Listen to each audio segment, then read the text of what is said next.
Hey everyone, welcome back to Television Lit Review. My name is Elizabeth, and today we are getting into Supernatural Season 1 episodes Skin, Hookman, and Bugs. If you guys have been liking these videos, please remember to like and subscribe down below. Also go ahead and hit the bell for notifications and leave a comment if you have anything to say on these topics. I really enjoy hearing what other people have to say, what other people think about the topics that we're talking about in these videos. Please also remember that you can go see the full-length videos over on Patreon. I'll have the link down in the description and also down here at the bottom of the screen. I go even further in depth into some of these topics for those of you who are interested, who are maybe nerds like I am. We're all friends here. I also have some exclusive content available over on Patreon. Not too long ago, I took some personality quizzes on Dean Winchester's behalf, and which was a lot of fun. And in the not too distant future, I plan to do the same with Sam. Actually, I plan to film that immediately after I'm done filming this. So if you want to see that, you got to go over to Patreon and be on the lookout for it because it's coming out soon. Now, I understand that these 3 episodes are generally not people's favorite. We're going to talk about them anyway because there is enough in them to provide for character development and world building. So we're starting out in Skin, and pretty much the first thing we see in the episode is that Sam and Dean have wildly different opinions on the concept of friends outside of the hunter community. Sam clearly wants friends. He wants to belong somewhere. Frankly, he's deluding himself a little bit. He's kind of under the impression that he can keep one foot in and one foot out. And throughout this episode, Dean is challenging Sam a lot with his point of view. If you can't ever tell your friends what's going on, what's the purpose of having friends in the first place? So what am I supposed to do? Just cut everybody out of my life? You're serious? Look, it sucks, but a job like this, you can't get close to people, period. Oh yeah, man, you're a real straight shooter with your friends. I hate to say it, but that's exactly what I'm talking about. It'd be easier if I was like you. Hey man, like it or not, we are not like other people. Because of what the boys are privy to, it really does set them apart from society. They spend the entire series separated from society. This point that the brothers are so different from other people is emphasized in this episode over and over and over through the use of the word freak. Me? I know I'm a freak. Well, what is it, like a genetic freak? Even at Stanford, deep down, I never really fit in. Well, that's because you're a freak. Yeah, thanks. Well, I'm a freak too. I'm right there with you all the way. So this is an emphasis of the episode and how different the boys are, how separated from society, how separated from other people they are. Dean is really okay with this. He's trying to explain this to Sam, make him see why it is the way that it is, and Sam is very resistant to it. So it's a very stark difference between the two of them, and it's emphasized a lot in this episode. There's also a lot of classic symbolism in this episode, in the episode Skin. And the shapeshifter is on camera or has a light flash across his eyes and they turn white, and that's one of the ways you can tell if it's a shapeshifter. That is basically just a continuation of that concept of eyes as a revelation of the true being, the true self, the true nature. Now, shapeshifters though, anything that has to do with a physical transformation, a drastic physical transformation. In literature, the physical transformation is representative of the inner transformation. Some great examples of this are Metamorphosis by Franz Kafka. Another classic one is Beauty and the Beast. Well, all of Greek and Roman mythology. Just to give one example, the myth of Arachne. Going a little more modern, in Harry Potter, Voldemort was essentially a very small, weak, fragile, frail child when he was without his powers. And then once he was returned to power, he was a full-sized man again. Another modern example in 13 Reasons Why, not the TV adaptation. I actually haven't seen that, so it might be in there, but I'm referring to the book. In the book, Hannah Baker very suddenly cuts off her hair, cuts her hair very short.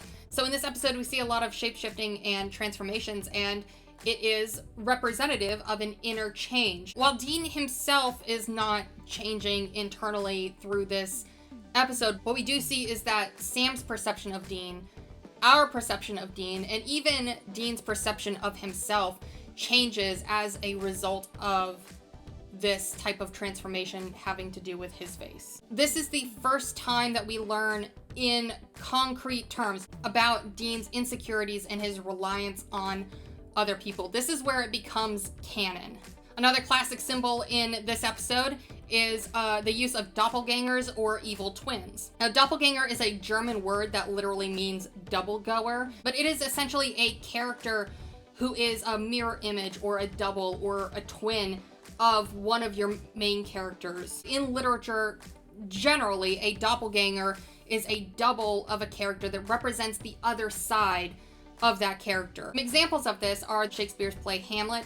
The ghost of Hamlet's father is a doppelganger who puts the ideas into Hamlet's head. You have your classic Dr. Jekyll and Mr. Hyde. To bring it back to Harry Potter, Lord Voldemort is a doppelganger of Harry Potter. They, all of those similarities that they talk about through the series. Smeagol or Gollum in The Lord of the Rings is a doppelganger for Frodo. There are also several other doppelgangers in The Lord of the Rings. Venom in Spider-Man is a doppelganger for Spider-Man, for Peter Parker. So obviously throughout this episode, we have a clear doppelganger of Dean. And this is a perfect display of Dean's other side, his inner self. It shows to Sam and also to us as the audience the things that Dean keeps hidden. Virtually everything that we see the doppelganger, the shapeshifter, do while he is Dean is based off of Dean's actual thoughts towards himself and towards others that he just doesn't act on. See, deep down, I'm just jealous. You got friends, you could have a life. And sooner or later, everybody's gonna leave me. You left. Hell, I did everything Dad asked me to, and he dished me to. No explanation, nothing, just... I kinda understand him. He's all alone. Close to no one. All he wants is for someone to love him. He's like me. Your brother's got a lot of good qualities. You should appreciate him more than you do. Now, the real Dean tries to play off these insecurities. He uses humor and misdirection and sass and swagger to try to put off these insecurities so that people don't see them. But here we see through the doppelganger, through the shapeshifter, that these are some very real, very deep things that Dean has to deal with. These are the things that he's hiding from other people. The other thing about doppelgangers, though, in literature is that they don't just reflect the other side of the character. They also present the character with a choice. Specifically for Dean, is he going to act on his jealousy and frustration towards Sam? Is he going to let himself be consumed by his insecurities? Now, at the end of the episode, Dean kills the doppelganger who is wearing his face. And that symbolically represents an attempt or a desire to kill off that part of himself. Now, this is good and bad. So symbolically killing off that part of him that maybe wants to act on these things, that maybe wants to take it out on Sam, or wants to maybe wallow in self-pity, that's positive. At the same time, if he's trying to continue burying it and not dealing with it, that's kind of a bad thing. Another good bit of symbology that we have in this episode is the sewer. What they're depicting in this episode is far more likely to be like a maintenance tunnel or something like that, not an actual sewer. What do these sewers or maintenance tunnels represent? What do they mean? Well, here's a different question. What else is dark, maze-like, and underground? Any kind of urban, dark, maze-like, underground cavity have all the same qualities as a natural cave, with the exception that they're man-made because they're in an urban area. Caves of any kind, especially when they're very maze-like, represent the search for reality, whether you're aware of it or not. So all of those same questions from the end of Wendigo still apply. Whose false perception are we talking about? What is that false perception? And what is the reality that is counter to that false perception? The sewer, or cave, in this episode represents a search and exploration of the inner being, or the inner psyche, specifically Dean's inner being and Dean's psyche. And it's in this cave where the conversation between the shapeshifter and Sam occurs, when we learn about these inner workings of Dean's psyche. This all happens in the sewer, or in the man-made urban cave, if you will. Now, lastly, for this episode, we have a clever little bit of foreshadowing. While the boys are chasing the shifter, they come up out of the sewer. They don't know where he went, and they say, "You go that way, I'll go this way." The brothers split up in order to go look for him. And what happens as a result of splitting up? One of the brothers has turned evil. A version of Dean, represented by the shapeshifter, by the doppelganger, a version of Dean emerged as a result of the brothers going different ways. Beyond that, though, we see the evil entity putting on Dean, if you will, and then using Dean's visage to go about his business. And I cannot help but see the similarities between this episode and the kind of general mood or theme of season 5. Moving on to the episodes Hookman and Bugs, I'm gonna lump them together here just for a few minutes, because in both of them we get introduced to some of the things that we see come up time and time again throughout the series. One of these things is the introduction of the salt gun, the shotgun shells packed with rock salt. We see also in Hookman the concept of spirits or ghosts attaching themselves to objects rather than to their own physical remains. And another thing we're introduced to specifically in Bugs is the concept that Native American or other cultural curses can be very real and very deadly, and that those are things that should be taken seriously in this supernatural world. And now the other big common thing we see that's in both Hookman and Bugs is a tense father and child relationship. Now in Hookman we have the overbearing, overprotective father. However, it also turns out that the father is hypocritical. He's a reverend who preaches against immorality, and yet on the side he's having an affair with a married woman. And Lori therefore has a lot of anger towards him, feels that he should be punished. There's a little bit of foreshadowing with that whole story. Something is committing atrocities, hurting people, killing people because of her, because it's kind of attached to her. Because of this, she believes that it's her fault. I'm pretty sure we were all watching that episode going, oh sweetie, it's not your fault. It's not. And yet she blames herself just for the simple fact that she was there, that she was involved. Now this is very direct foreshadowing for how Sam is going to feel later on in this season. He starts feeling that Mary dying, his mom dying, is his fault just because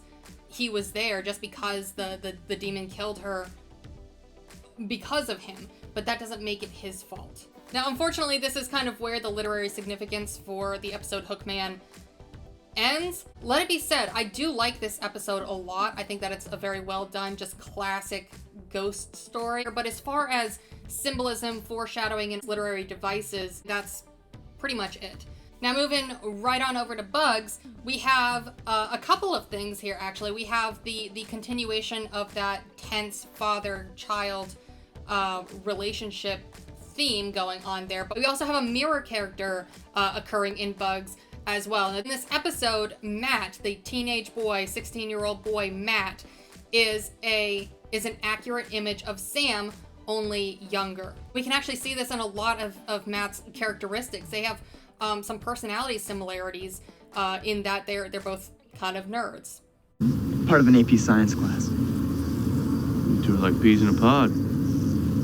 Matt also, just like Sam, has a poor relationship and frustration with his father. Larry doesn't listen to me. Why not? Mostly, he's too disappointed in his freak son. I hear ya. Now this bit might be accidental or coincidental, but it's often an indicator of a doppelganger or mirror character. Matt and Sam have very similar physical characteristics. Go ahead and take a look at this clip and just look at the two of them side by side. Matt, how old are you? 16.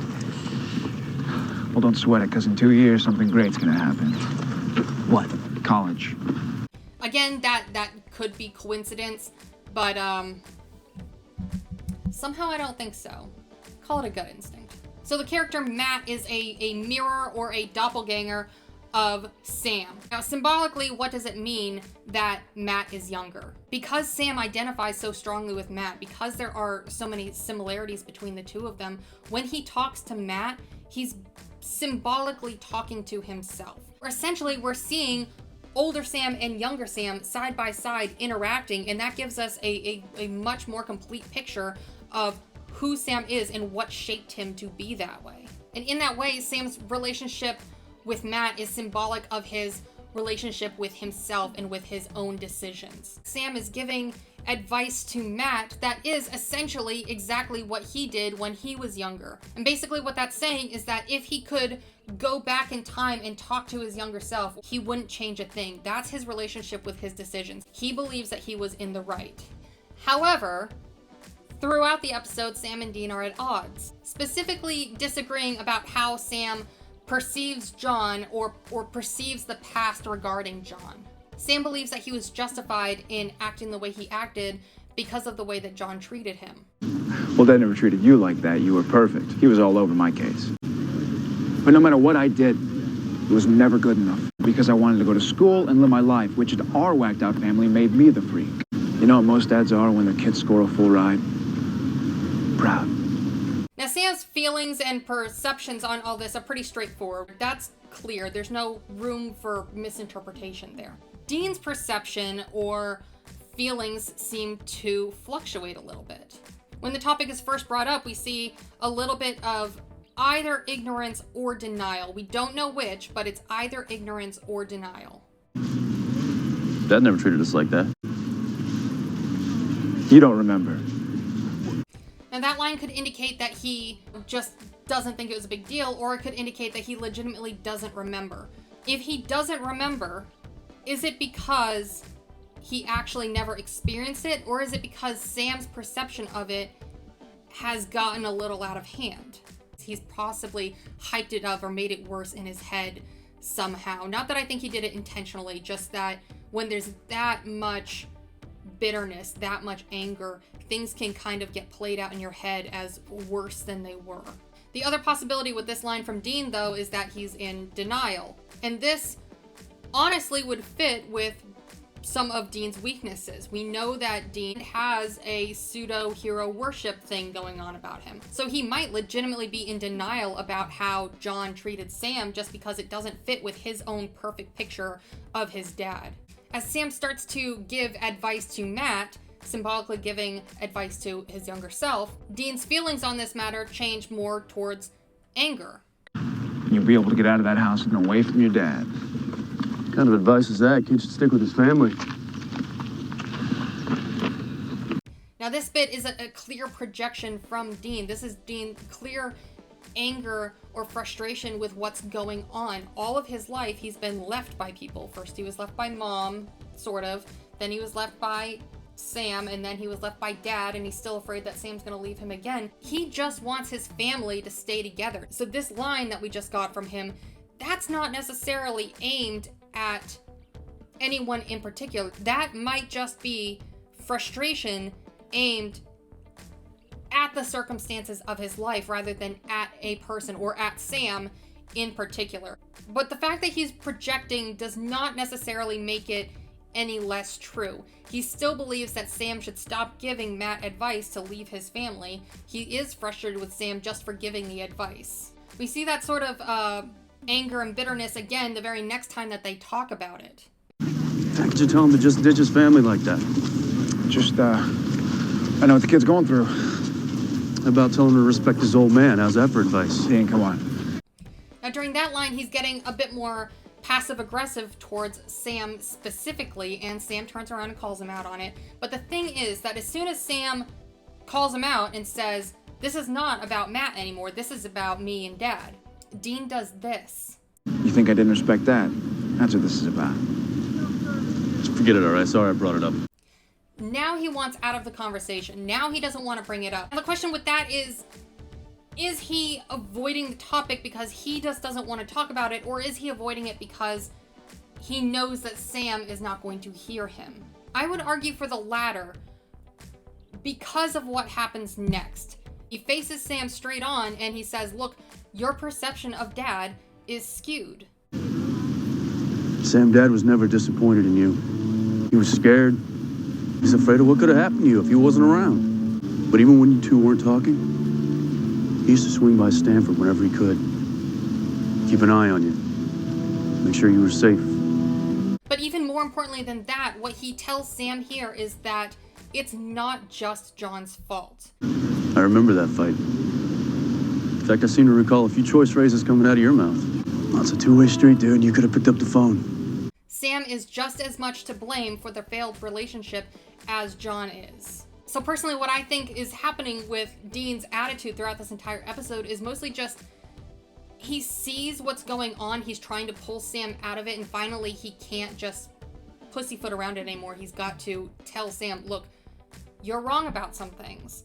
And specifically, I think he's a little bit bitter with Sam, not just for leaving, not for, having a bad relationship with John. I think what he's really bitter with Sam about is the fact that Sam won't own up to his side of it. Sam is dead set on blaming John for everything, and he's not willing to see or not willing to accept the fact that there were things he could have done better too.